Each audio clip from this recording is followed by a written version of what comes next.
नमस्ते छात्रों। तो आज की कक्षा में आपका स्वागत है। आज हम पढ़ने वाले हैं सांख्यिकी में एनसीईआरटी अभ्यास 12.1 के कुछ प्रश्न, जिसमें हम प्रश्न संख्या 6 से लेकर 9 तक हल करेंगे। ठीक है, ये हमारा विकरण है।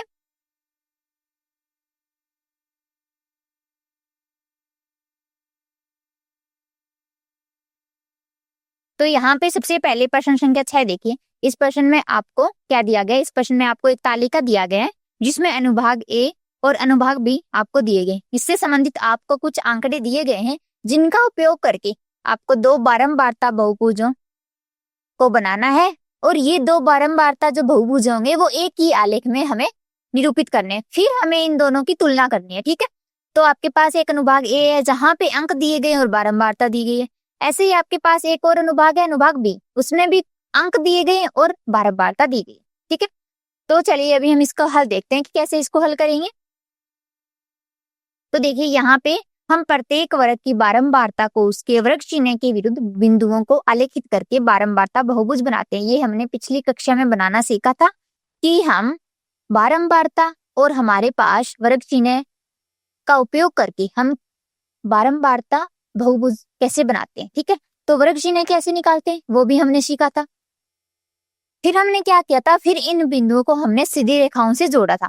ठीक है, तो वर्ग चिन्ह की गणना कैसे करेंगे, सबसे पहले वो देखिए। वर्ग चिन्ह क्या? वर्ग चिन्ह प्रत्येक वर्ग अंतराल का मध्य बिंदु होता है। आपके पास जो अंतराल दिया गया है उसमें उच्च सीमा और निम्न सीमा को जोड़ के हम उसका आधा करेंगे तो हमारे पास उसका मध्य बिंदु हमें मिल जाएगा। तो हम प्रत्येक अंतराल के लिए उसका मध्य बिंदु निकालेंगे जिसको हम वर्ग चिन्ह बोलते हैं। ठीक है, तो चलिए हम पहले वर्ग चिन्ह की गणना करेंगे। तो वर्ग चिन्ह बराबर होता है ऊपरी सीमा प्लस निचली सीमा बटा में 2। ठीक है, चलिए देखते हैं। तो यहाँ पे आइए दोनों अनुभागों के लिए वर्ग अंक की गणना करेंगे सबसे पहले।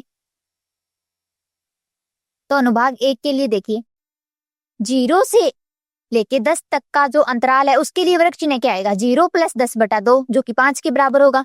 यदि हम दूसरे अंतराल की बात करें 10 से 20 तक, वहां पे हमारे पास वर्ग चिन्ह क्या आएगा? 10 प्लस 20 बटा 2 जो कि 15 के बराबर होगा। ठीक है, इसी प्रकार यदि हम तीसरे अंतराल की बात करते हैं 20 से 30 तक, उसका वर्ग चिन्ह निकालें तो वो होगा 20 प्लस 30 बटा 2 जो कि 25 के बराबर होगा। ठीक है,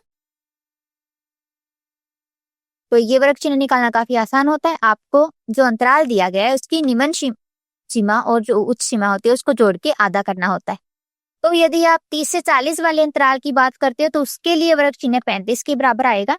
ऐसे यदि 40 से 50 वाले अंतराल की बात करते हो तो उसमें वर्ग चिन्ह 45 के बराबर आएगा। ठीक है, अब यदि हम अनुभाग बी के लिए निकालें वर्ग चिन्ह तो वो कैसे निकालेंगे? 0 से 10 में देखिए तो 0 प्लस 10 बटा 2 जो कि 5 के बराबर होगा। 10 से 20 में देखेंगे तो 10 प्लस 20 बटा 2 जो कि 15 के बराबर होगा। ऐसे ही तीसरा अंतराल जो कि 20 से 30 है, इसमें देखेंगे तो हमारे पास वर्ग चिन्ह 25 के बराबर आएगा।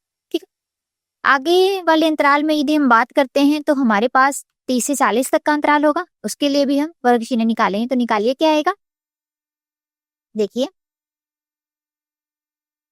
30 से 40 वाला अंतराल लिया तो हमारे पास वर्ग चिन्ह आया 35 के बराबर। ऐसे ही 40 से 50 वाला अंतराल लेंगे तो हमारे पास वर्ग चिन्ह आएगा 45 के बराबर। ठीक है,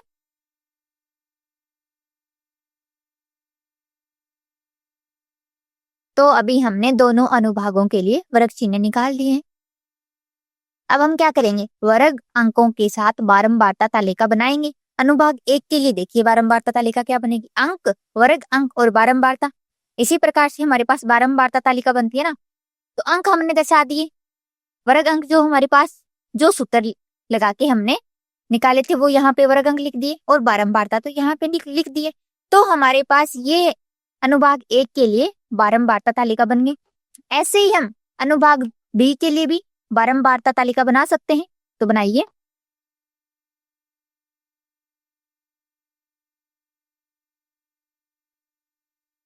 हमारे पास ये बारंबारता तालिका अनुभाग बी के लिए होगी। ठीक है,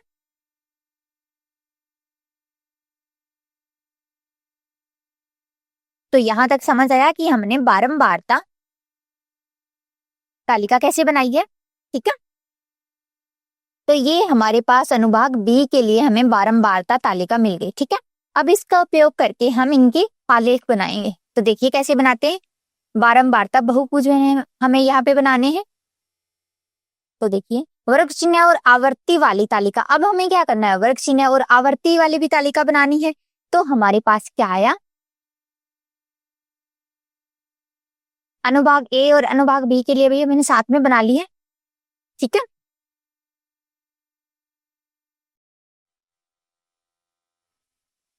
आवर्ती यहाँ पे क्या दर्शाता है, आवर्ती यहाँ पे हमारे पास जो छात्रों की संख्या थी उसको हमने आवर्ती से दर्शा दिया। तो बारंबारता बहुभुजों को आलेखित करेंगे अभी हम। तो देखिए एक्स अक्ष वर्ग चिन्हों को दर्शाएगा, ठीक है, और हमारे पास वाई अक्ष जो ऊर्ध्वाधर अक्ष है वो आवर्ती को दर्शाएगा, ठीक है। तो प्रत्येक वर्ग के लिए बिंदु वर्ग चिन्ह आवर्ती को आलेखित करें अभी। तो देखिए कैसे हमें मिलेगा, देखिए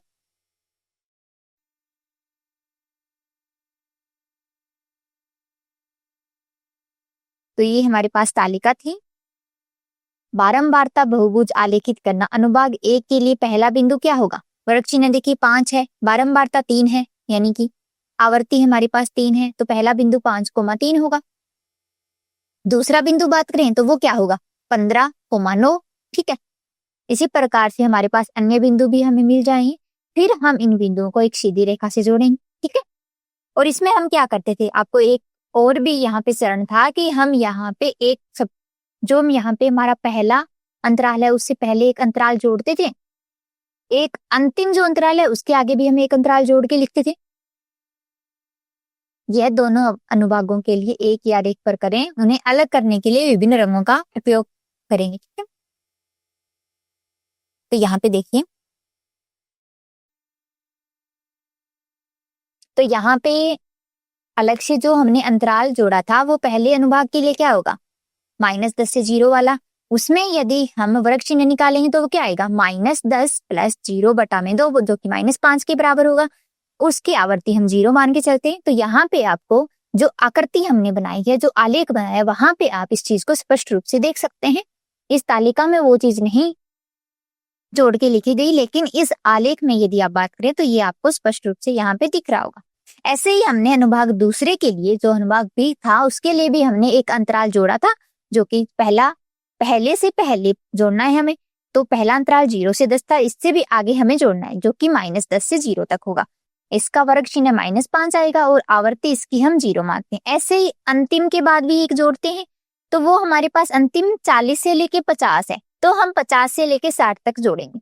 और 50 से लेके 60 तक का यदि हम वर्ग चिन्ह निकालें तो वो क्या आएगा, वो हमारे पास आएगा 55 के बराबर।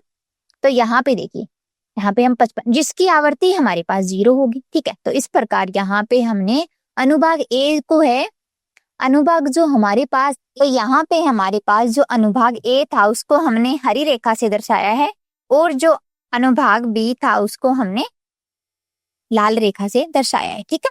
आप यहाँ पे देख पा रहे हैं, यहाँ पे हमने अलग अलग रंग की रेखाओं से दर्शाया है ताकि आपको इन दोनों को समझना आसान हो जाए, और यदि हम इसमें अभी तुलना करेंगे तो वो भी आसानी से कर पाए, ठीक है। तो देखिए यहाँ पे जो क्षैतिज अक्ष है, जो एक्स अक्ष है, वहां पे हमने वर्ग चिन्हों को दर्शाया है, और जो ऊर्ध्वाधर अक्ष है, जो वाई अक्ष है, वहां पे छात्रों की संख्या को दर्शाया है, ठीक है।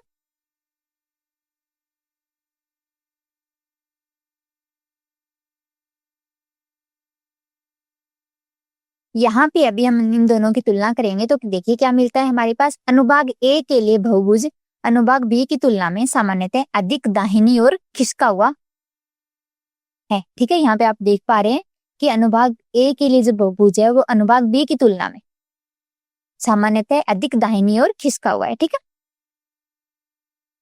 और यह दर्शाता है कि अनुभाग ए में उच्च अंक श्रेणियां 20 से 30 और 30 से 40 में अंक प्राप्त करने वाले छात्रों की अधिक सांद्रता है।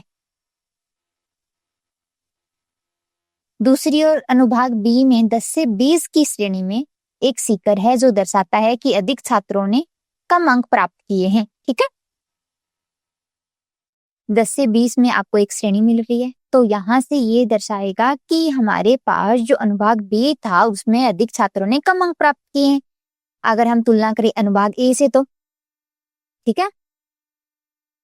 अनुभाग बी के लिए 40 से 50 की श्रेणी में बहुत कम आवर्ती यह दर्शाता है कि कम छात्रों ने उच्च अंक प्राप्त किए। तो यहाँ भी देखिए अनुभाग बी के लिए यदि हम अंतराल 40 से 50 वाले की बात करें, उन विद्यार्थियों की जिसने अंक 40 से लेके 50 के बीच में ही प्राप्त किए हैं, तो यहाँ पे यदि आप देखोगे तो 40 से 50 वालों के बीच में आपको मिलेगा बहुत कम आवर्ती मिलेगी, जो कि यह दर्शाएगा कि कम छात्रों ने उच्च अंक प्राप्त किए। ठीक है, इसकी आवर्ती यहाँ पे जो हमारे पास यदि अनुभाग ए की बात करते तो उसमें वो आवर्ती ज्यादा आती। तो इसका हमारे पास तुलना करने से क्या पता चला कि 40 से 50 की श्रेणी की यदि हम बात करें तो अनुभाग ए के छात्रों ने इस अंतराल में बी की तुलना में ज्यादा छात्रों ने अंक प्राप्त किए। ठीक है, तो यदि हम इसका निष्कर्ष देखते हैं, देखिए बारंबारता बहुभुजों के आधार पर हम यह निष्कर्ष निकाल सकते हैं कि कुल मिलाके खंड ए ने खंड बी से बेहतर प्रदर्शन किया है। खंड ए में छात्रों की एक बड़ी संख्या ने खंड बी की तुलना में अधिक अंक प्राप्त किए हैं। अब प्रश्न संख्या 7 देखिए, इस प्रश्न में आपको क्या दिया गया है। एक क्रिकेट मैच में पहली 60 गेंदों में दो टीमों ए और बी द्वारा बनाए गए रन नीचे यहाँ पे दिए गए। ठीक है, तो गेंदों की संख्या यहाँ पे 1 से 6 तक है। तब टीम ए ने हमारे पास 2 रन बनाए हैं और टीम बी ने 5 रन। ऐसे ही यदि हम 7 से 12 तक की गेंदों की बात करें तो वहां पे टीम ए ने 1 रन बनाया और टीम बी ने 6 रन बनाए। इस प्रकार से आप यहाँ पे ये देख सकते हैं। तो दोनों टीमों के आंकड़े को एक आलेख पर बारंबारता बहुभुज द्वारा निरूपित हमें करना है। तो देखिए चलिए हम इसको कैसे करेंगे। सबसे पहले एक गेंदों की संख्या लीजिए और टीम ए लीजिए, इसके लिए वर्ग चिन्ह निकालेंगे। फिर हम क्या करेंगे, गेंदों की संख्या और टीम बी द्वारा बनाए गए रनों को लेके हम इसके लिए भी वर्ग चिन्ह निकालेंगे। फिर हमारे पास हम उनका उपयोग करके बारंबारता बहुभुज बनाएंगे। ठीक है, तो चलिए देखते हैं। सबसे पहले आपको यहाँ पे ये चीज देखनी है कि हमारे पास जो आंकड़े दिए गए हैं वो सतत होना चाहिए। सतत अंतराल में यहाँ पे देखिए 1 से 7 है, फिर 7 से 12 है, तो यहाँ पे ये टूट रहा है बीच में, तो यहाँ पे आंकड़े सतत नहीं है। तो सबसे पहले हम इसको सतत में बनाएंगे। ठीक है, प्रश्न में दिया गया आंकड़ा असतत वर्ग अंतराल में दर्शाया गया है, तो सबसे पहले हम बारंबारता बहुभुज के लिए सतत अंतरालों की आवश्यकता होगी। ये हमने सीखा था कि सतत अंतराल बनाने के लिए हम क्या करते हैं। हमारे पास जो यहाँ से 1 से 6 आ रहा है, 7 से 12, यहाँ पे 1 का हमें अंतर मिल रहा है। ठीक है, तो उसका आधा करके हमने क्या किया था, निम्न सीमा में तो हम उसको क्या कर रहे थे, जो घटा रहे थे, और उच्च सीमा में उसको जोड़ के लिख रहे थे। तो चलिए वो ही यहाँ पे उपयोग करेंगे। तो दिए गए अंतरालों में छोटे अंतराल हैं, उदाहरण के लिए 1 और 6 के बीच में। ठीक है, अंतर 1 है, इसलिए 1 का आधा लेना होगा। अंतराल को सतत बनाने के लिए हम निचली सीमा में 0.5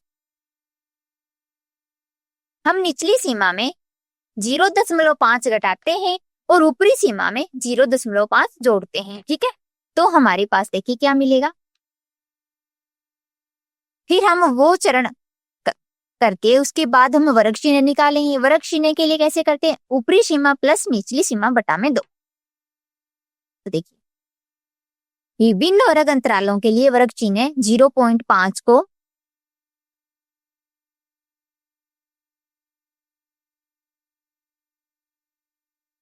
विभिन्न वर्ग अंतरालों के लिए वर्ग चिन्ह 0.5 को जोड़ने और घटाने के बाद हमें क्या मिलेगा। देखिए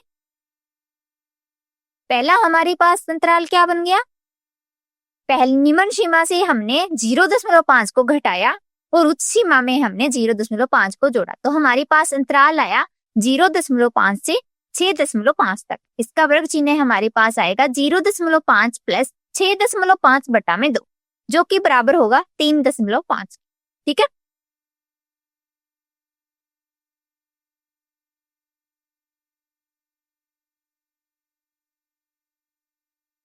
फिर हम बात करते हैं 6.5 से लेके 12.5 तक। इसमें हमने 6.5 में जोड़ा 12.5 बटा में 2 जो कि बराबर है 9.5 के। इसी प्रकार से हम अगले अंतराल के लिए भी वर्ग चिन्ह निकालेंगे जो कि आएगा 15.5 के बराबर। ठीक है, आगे वाले अंतराल के लिए देखें तो उसमें हमारे पास आया वर्ग चिन्ह 21.5, आगे वाले के लिए आया 27.5 के बराबर। इसी प्रकार हम सभी अंतरालों के लिए वर्ग चिन्ह निकालेंगे। ठीक है, ये देखिए ये हमारे पास वर्ग चिन्ह है। अब हम सतत तालिका बनाएंगे। गेंदों की संख्या देखिए 0.5 से 6.5 तक। इसका वर्ग चिन्ह आया था 3.5। ये हमारे पास टीम ए के लिए था। ठीक है, और वर्ग चिन्ह तो यदि टीम बी के लिए भी देखें तो भी हमारे पास 3.5 आएगा। तो यहाँ पे दूसरे अंतराल के लिए वर्ग चिन्ह 9.5 आया था, तीसरे अंतराल के लिए वर्ग चिन्ह 15.5 आया था। इसी प्रकार अगले वाले के लिए 21.5, अगले वाले के लिए 27.5। ये हमने यहाँ पे लिख लिए। ठीक है,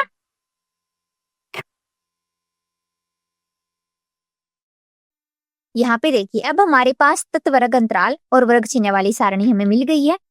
ये हमारे पास वो सारणी है। ठीक है,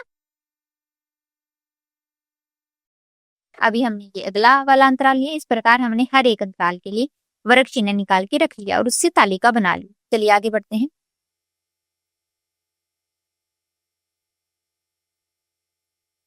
तो यहाँ पे ये हमारे पास पूरी तालिका दी गई है। यहाँ पे सतत वर्ग अंतराल और वर्ग चिन्ह वाली तालिका हमें दी गई है। चलिए अब हम बारंबारता बहुभुज बनाएंगे। तो एक्स अक्ष जो है क्षैतिज अक्ष वो वर्ग चिन्हों को आलेखित करेगी और हमारे पास जो वाई अक्ष है ऊर्ध्वाधर अक्ष वो किसको निरूपित करेगी, बनाए गए रनों को निरूपित करेगी। ठीक है, तो यहाँ पे देखिए प्रत्येक टीम के लिए बिंदु वर्ग चिन्ह आवर्ती को आलेखित करेंगे और फिर हम उनको एक सीधी रेखा के द्वारा मिला देंगे। इस प्रकार से हमारे पास बारंबारता बहुभुज में मिल जाएगा। ठीक है, देखिए यहाँ निरंतर वर्ग अंतराल और वर्ग चिन्हों वाली तालिका दी गई है। देखिए ये हमारे पास ये तालिका हमने वापिस से लिख ली है।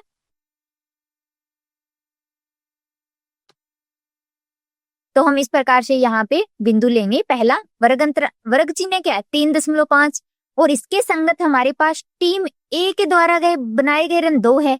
इसी प्रकार दूसरा बिंदु होगा 9.5, इसका वर्ग चिन्ह इसमें हमारे पास टीम ए द्वारा बनाए गए रन 1 है। तो ये हमारे पास दूसरा बिंदु मिला। इसी प्रकार तीसरा चौथा ये बिंदु मिलेंगे। यदि हम टीम बी के लिए बात करेंगे तो उसके लिए भी ऐसे वर्ग चिन्ह और रन में हमारे पास हम बिंदु लेके चल लेंगे। ठीक है, तो देखिए दोनों टीमों के आंकड़ों को नीचे दिए गए आरेख पर बारंबारता बहुभुज द्वारा दर्शाया गया। यहाँ पे देखिए अभी हमने टीम ए और टीम बी के लिए बारंबारता बहुभुज से दिए गए आंकड़ों को दर्शा दिया है। तो आप यहाँ पे देख पा रहे हैं। अभी प्रश्न संख्या 8 देखिए। इस प्रश्न में क्या दिया गया है, पार्क में विभिन्न आयु वर्ग के बच्चों की संख्या का एक यादृच्छिक सर्वेक्षण इस प्रकार से पाया गया कि आयु दर्शाई गई यहाँ पे और फिर बच्चों की संख्या है। तो 1 से 2 वर्ष आयु वाले बच्चे 5 हैं, 2 से 3 वर्ष आयु वाले बच्चे 3 हैं, 3 से 5 वर्ष तक आयु वाले बच्चे 6 हैं और 5 से 7 वर्ष तक आयु वाले बच्चे कितने हैं, 5 से 7 तक 12 है और 7 से 10 तक बच्चे 9 है, 10 से 15 तक 10 है और 15 से 17 तक आयु वाले बच्चे हमारे पास 4 हैं। उपरोक्त आंकड़ों को दर्शाने के लिए एक आयत चित्र बनाना है हमें। ठीक है, तो यहाँ पे हमारे पास जो अंतराल दिए गए वो सतत अंतराल हैं क्योंकि कहीं पे टूट नहीं रहे। आपको दिख रहा है 1 से 2 है, 2 से 3 है, 3 से 4 है, 3 से 5 है, 5 से 7 है, 7 से 10 है, 10 से 15 है, 15 से 17 है। ठीक है, तो चलिए हम इसका हल देखते हैं। आयु समूह है जिन्हें वर्ग अंतराल कहा जाता है की चौड़ाई हमारे पास भिन्न है क्योंकि यहाँ पे देखिए पहले में 1 से 2 तो अंतर 1 का है, फिर 2 से 3 अंतर 1 का है, फिर 3 से 5 अंतर 2 का हुआ, फिर 5 से 7 अंतर 2 का है। इस प्रकार हमारे पास जो चौड़ाई होगी जो हम आयत बनाएंगे उनकी चौड़ाई भी भिन्न भिन्न हमारे पास मिलेगी। ठीक है, उदाहरण के लिए देखिए 1 से 2 वर्ष की चौड़ाई 1 वर्ष होगी, लेकिन 3 से 5 वर्ष की चौड़ाई हमारे पास 2 वर्ष होगी। ठीक है, आगे बढ़िए। दिए गए आंकड़ों में वर्ग अंतरालों की चौड़ाई हमारे पास भिन्न भिन्न होगी।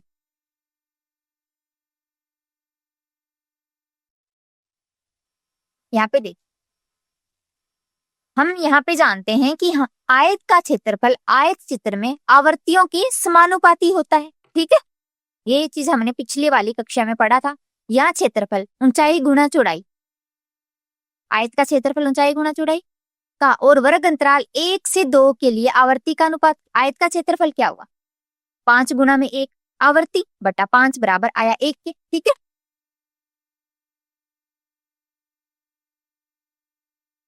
अभी हम यदि दूसरे अंतराल के लिए बात करें तो वहां पे हमारे पास 3 से 5 के लिए देखें तो यहाँ पे हमारे पास जो क्षेत्रफल होगा वो होगा 6 गुणा 2 और आवर्ती 6 होगी। तो हमारे पास इसका अनुपात क्या आया, क्षेत्रफल और आवर्ती का अनुपात आया 6 गुणा में 2 बटे 6 जो कि बराबर है 2 के। ठीक है, अनुपात अंतराल 3 से 5 में 1 से 2 की तुलना में अधिक हमारे पास मिला है। ठीक है, हमें आयत चित्र को आंकड़ों को सटीक रूप से दर्शाने के लिए दंडस की ऊंचाइयां लंबाइयों को समायोजित करने की आवश्यकता है।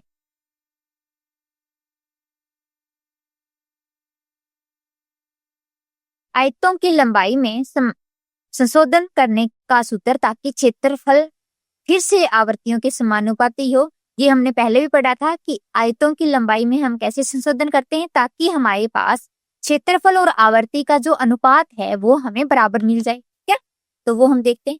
आयत की लंबाई बराबर हम करते हैं आवर्ती बटा में कक्षा का आकार गुणा में न्यूनतम कक्षा का आकार। ये सूत्र हमने पहले भी पढ़ा था। ये हमारे पास लंबाई के संशोधन करने के लिए हम उपयोग करते हैं। तो नीचे दी गई तालिका के लिए आयतों की लंबाई में संशोधित करने के चरण ताकि क्षेत्रफल फिर से आवर्तियों के समानुपाती हो, वे क्या है देखिए। न्यूनतम कक्षा का आकार ज्ञात करें। तालिका से यह 1 है, जिसे 1 से 2 और 2 से 3 आदि समूहों के लिए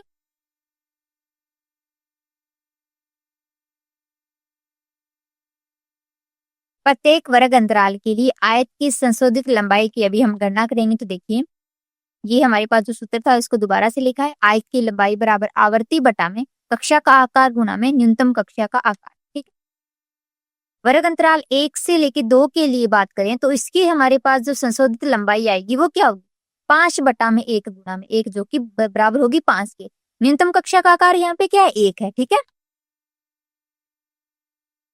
वर्ग अंतराल 2 से 3 के लिए संशोधित लंबाई की बात करें तो ये क्या होगी, 3 बटा में 1 गुणा में 1 जो कि 3 के बराबर है। न्यूनतम कक्षा का आकार हमारे पास 1 है। ठीक है, आगे बढ़िए।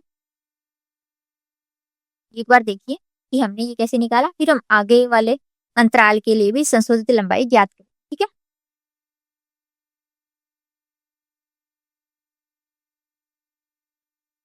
तो वर्ग अंतराल 3 से 5 के लिए यदि हम संशोधित लंबाई निकालते हैं तो वो हमारे पास क्या होगी, 6 बटा में 2 गुणा में 1, आवर्ती यहाँ पे 6 है, कक्षा का आकार 2 है और हमारे पास न्यूनतम कक्षा का आकार कितना है, 1 है। तो ये हमारे पास आई 3 के बराबर।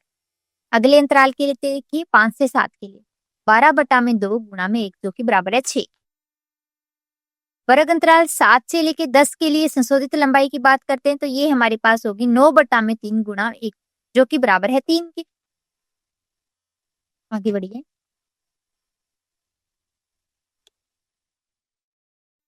वर्ग अंतराल 10 से 15 के लिए संशोधित लंबाई की बात करते हैं तो ये हमारे पास होगी 10 बटा में 5 गुणा 1 जो कि बराबर है 2। ठीक है, वर्ग अंतराल 15 से 17 के लिए यदि हम बात करें तो ये हमारे पास होगी 4 बटा में 2 गुणा 1 जो कि बराबर है 2। आगे बढ़िए।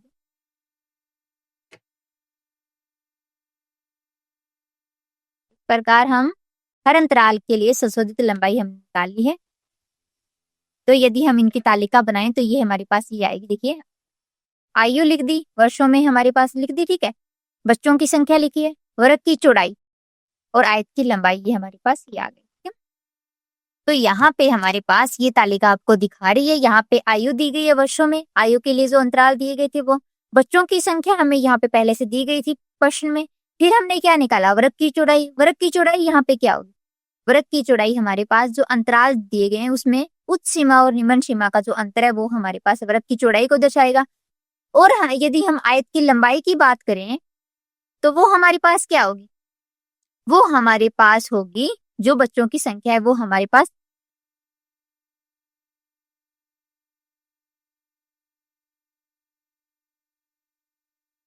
यहाँ पे देखिए, यहाँ पे आयु वर्षों में आयु के अंतराल दिए गए, फिर बच्चों की संख्या जो कि प्रश्न में दी गई थी वो लिखी है, फिर हमने वृत्त की चौड़ाई लिखी है। वृत्त की चौड़ाई यहाँ पे जो अंतराल दिया गया था उसमें जो अंतर है उसी को दर्शा रहा है।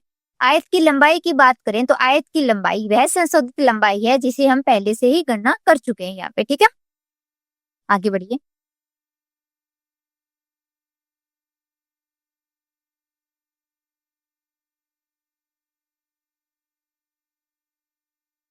ये हमारे पास हमें तालिका मिली थी। अब हम आयत चित्र बनाएंगे। देखिए, एक्स अक्ष क्या दर्शाएगा, बच्चों की आयु को दर्शाता है। आयु समय को एक्स अक्ष पे हम अंकित करेंगे। और वाई अक्ष हमारे पास क्या दर्शाएगा, प्रति 1 वर्ष अंतराल पर बच्चों का अनुपात आयत की संशोधित लंबाई को दर्शाएगा। ठीक है,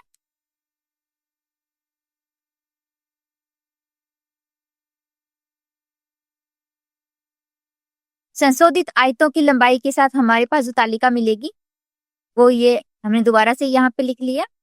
देखिए, अब अलग अलग चौड़ाई वाले आयत चित्र हमें ऐसे मिले। यहाँ पे आप देख पा रहे हैं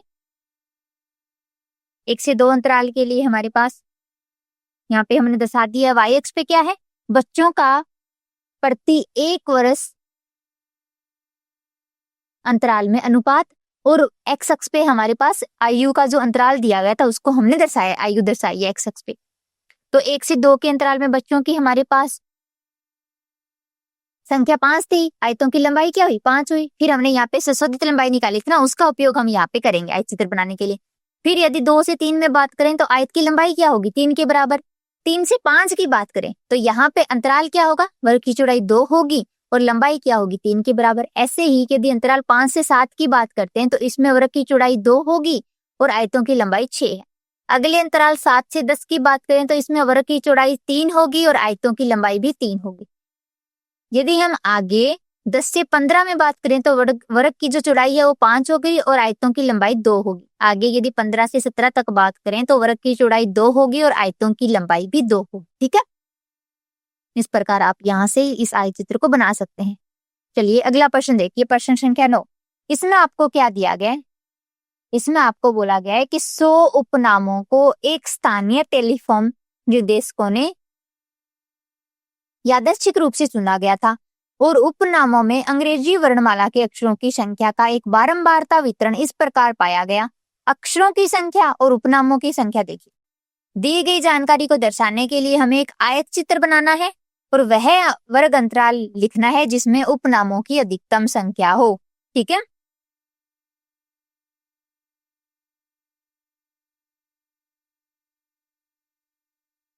चलिए देखिए कैसे बनाते हैं। अक्षरों की संख्या जिन्हें वर्ग अंतराल कहा जाता है की चौड़ाई अलग अलग है। यहाँ पे आपको दिख रही है कि 1 से 4 यहाँ पे चौड़ाई कितनी होगी, 3। 4 से 6 में चौड़ाई 2 है, 6 से 8 में चौड़ाई 2 है, 8 से 12 में चौड़ाई 4 है, 12 से 20 में चौड़ाई 8 है। तो यहाँ पे आपको दिख रहा है कि वर्ग अंतराल चौड़ाई यहाँ पे अलग अलग होगी। ठीक है, उदाहरण के लिए वर्ग अंतराल 1 से 4 के लिए चौड़ाई 3 होगी, लेकिन वर्ग अंतराल 4 से 6 के लिए हमारे पास जो चौड़ाई होगी वो 2 होगी। दिए गए आंकड़ों में वर्ग अंतरालों की चौड़ाई भिन्न भिन्न होती है। तो हम जानते हैं कि आयत का क्षेत्रफल आयत चित्र में बारंबारताओं के समानुपाती होता है। क्या होता है, आयत का जो क्षेत्रफल होता है आयत चित्र में बारंबारताओं के समानुपाती होता है। तो यहां से सबसे पहले हम क्या करें, यहाँ वर्ग अंतराल 1 से 4 के लिए आयत के क्षेत्रफल ऊंचाई गुणा चौड़ाई और आवर्ती का अनुपात क्या हुआ, हमारे पास हुआ क्षेत्रफल हुआ 6 गुणा में 3, आवर्ती 3, तो इसका अनुपात हुआ 6 गुणा में 3/6 जो कि बराबर है 3 के। ठीक है, दूसरे वर्ग अंतराल 4 से 6 के लिए बात करते हैं तो यह हमारे पास अनुपात होगा 30 गुणा में 2/30 जो कि बराबर है 2 के। तो यहाँ से ये अनुपात बराबर नहीं आ रहा, तो सबसे पहले हम क्या करेंगे, इसको बराबर बनाएंगे। अनुपात अंतराल 1 से 4 में 4 से 6 की तुलना में हमारे पास अधिक है। ठीक है, हमें आंकड़ों को सटीक रूप से दर्शाने के लिए आयत चित्र के दंड की ऊंचाइयां और लंबाइयों को समायोजित करने की आवश्यकता होगी, जो हमने पिछले वाले प्रश्न में भी किया था वैसे इसमें भी करेंगे। ठीक है।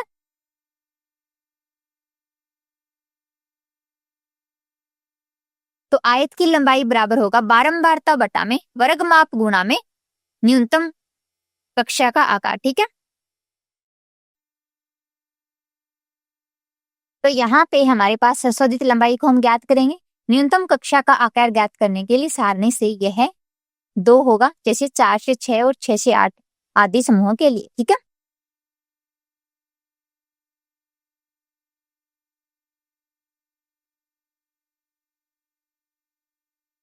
आगे बढ़िए। प्रत्येक वर्ग अंतराल के लिए आयत की संशोधित लंबाई की अभी हम गणना करेंगे। तो देखिए सूत्र ये हम उपयोग करें, आयत की लंबाई बराबर आवर्ती बटा में कक्षा का आकार गुणा में न्यूनतम कक्षा का आकार, ठीक है। वर्ग अंतराल 1 से 4 के लिए यदि हम संशोधित लंबाई की बात करेंगे तो वो क्या आएगा, आवर्ती 6 है। 1 से 4 के अंतराल के लिए आवर्ती हमारे पास उपनामों की संख्या को दर्शाएगी जो कि 6 है। और कक्षा का आकार क्या है, कक्षा का आकार हमारे पास 3 है गुणा में 2, न्यूनतम कक्षा का आकार 2 होगा। तो हमारे पास 4 आया, न्यूनतम कक्षा का आकार 2 है। आगे बढ़िए, दूसरे अंतराल पे जाते हैं 4 से 6 के लिए। तो यहाँ के लिए यदि संशोधित लंबाई निकालेंगे तो वो क्या आएगा, वो हमारे पास आएगा, देखिए आवर्ती इसके लिए 30 है और हमारे पास कक्षा का आकार 2 है। 6 में से 4 को घटा दीजिए तो हमारे पास 2 आएगा। 30 बटा में 2 गुणा में न्यूनतम कक्षा का आकार 2 है, तो यहां से हमारे पास संशोधित लंबाई आई 30 के बराबर, ठीक है। अगले अंतराल के लिए देखिए,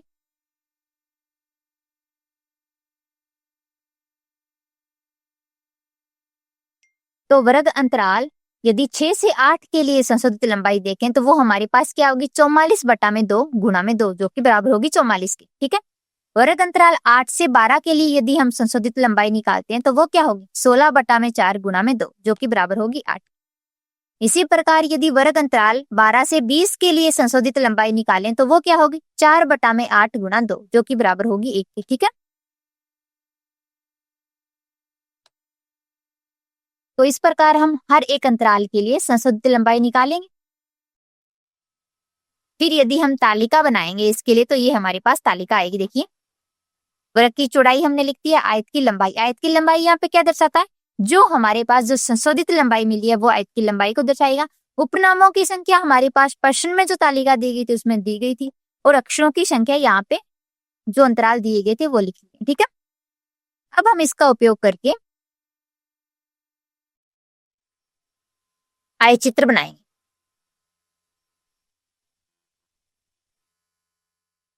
ठीक है।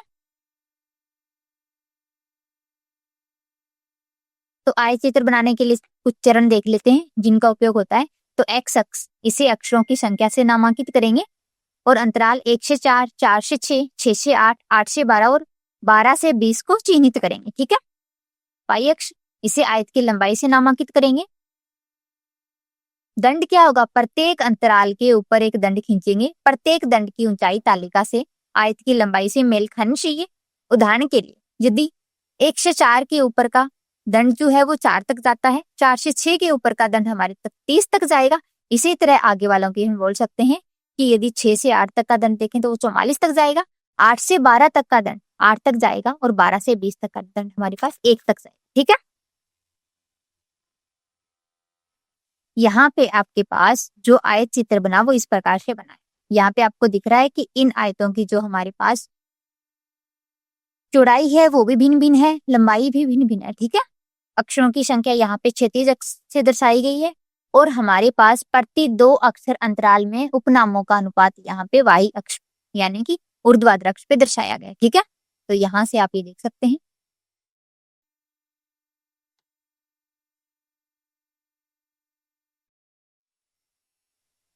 अब यदि हमें अधिकतम ज्ञात करना है तो इसके लिए वह वर्ग अंतराल जिसमें उपनामों की अधिकतम संख्या है वह क्या होगी, तो ये हम तालिका को देख के बता सकते हैं।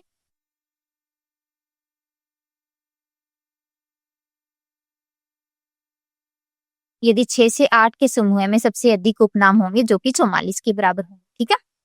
अंत 6 से 8 वह वर्ग अंतराल है जिसमें उपनामों की अधिकतम संख्या होगी।